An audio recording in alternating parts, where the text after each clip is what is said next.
રામપુર નામના એક ગામમાં રામુ નામે એક ગરીબ પરંતુ હૃદયથી ખૂબ જ સાદો ખેડૂત રહેતો હતો. તેની દુનિયા તેની એકમાત્ર દીકરી આસપાસ જ ફરતી હતી. સમય જતાં દીકરી યુવાન બની અને રામુએ ભારે ભાવભરી આંખે તેને સાસરે વિદાય આપી.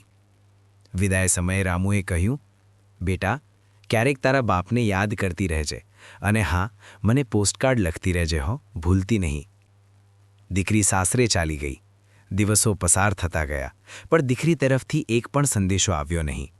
દરરોજ સાંજે રામુ પોસ્ટ ઓફિસે જઈને બેસતો અને પોસ્ટમાસ્ટરને પૂછતો, મારી દીકરીની ટપાલ આવી છે? શરૂઆતમાં પોસ્ટમાસ્ટર શાંતિથી જવાબ આપતો, પણ રોજ-રોજના સવાલોથી તે કંટાળી ગયો.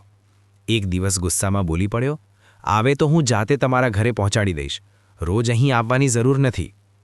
આ કઠોર શબ્દો સાંભળી રામુ ચૂપચાપ પાછો વળ્યો. તે પછી તે પોસ્ટ ઓફિસે જવાનું બંધ કરી દીધું. દીકરીની યાદમાં, અપેક્ષામાં અને અપમાનના દુઃખમાં રામુ બીમાર પડ્યો અને થોડા જ સમયમાં તેનું મૃત્યુ થયું. વિડંબણા એ હતી કે બરોબર એ જ દિવસે દીકરીનું પોસ્ટકાર્ડ પોસ્ટ ઓફિસે આવ્યું. પોસ્ટમાસ્ટરને આશ્ચર્ય થયું, આજે રામુ આવ્યો કેમ નથી? તે પોતે ટપાલ લઈને રામુના ઘરે ગયો, પણ ત્યાં ખબર પડી કે રામુ તો હવે આ દુનિયામાં રહ્યો જ નથી. આ સમાચાર સાંભળતા જ પોસ્ટમાસ્ટર તૂટી પડ્યો. તે ખૂબ રડ્યો, મનમાં ભારે પસ્તાવો થયો. તેને લાગ્યું, જો મેં તે દિવસે થોડી સહાનુભૂતિ બતાવી હોત તો કદાચ આજે આ બધું ન બનતું. એ દિવસ પછી પોસ્ટમાસ્ટર બદલાઈ ગયો. હવે તે કોઈ સાથે ક્યારેય ઉદ્ધતાઈથી વાત ન કરતો. શીખ: કોઈની વાત સમજી લીધા વગર ક્યારેય કઠોળ કે ઉદ્ધત વર્તન કરવું જોઈએ નહીં.